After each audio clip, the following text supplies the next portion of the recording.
Này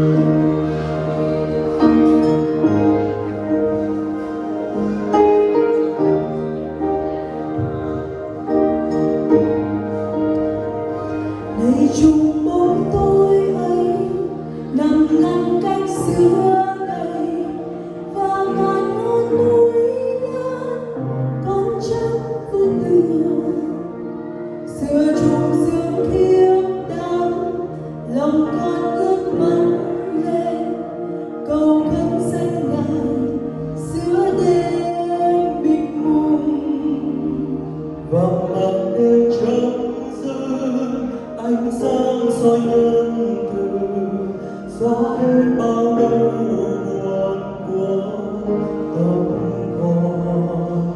Mọi sự đã đến lúc đoạn kết đã xuống biển.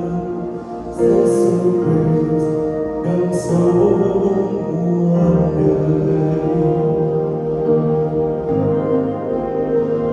Nào người có thể thương nguồn ơn tiếng lớn nào, nào lòng có thể không cứu ân siêu kỳ. Ngài là Chúa các Chúa vì nhân thế xuống đây để gánh thay tội cất của nhục rồi. Không từ nơi Chúa thứ tha bao tôi tình. Chúa có muôn vuông gọi tôi của Ngài. Cùng ngợi Chúa bước đến thuộc về Chúa mãi thôi. Giêsu Christ đấng sống muôn đời. Alleluia, đời đấng đã tin Chúa của con. Sự chết chẳng có thuộc trên con. Chúa phá tan mọi siêu sinh mây. Lấy sự cứu trong danh của Ngài. Giêsu Christ đấng sống muôn đời. Alleluia,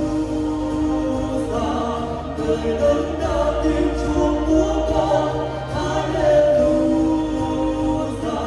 sự chết chẳng có thuộc trên con. Chúa phá tan mọi siêu sinh mây. Lấy sự cứu trong danh của Ngài.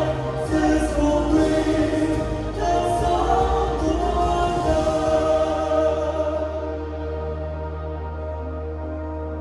Ngày sự sáng đã đến từ nơi Chúa đóng đi, ngọc sự chết đã hết, Chúa đã sống lại. Ngài gồng vang tiếng thét kia xưa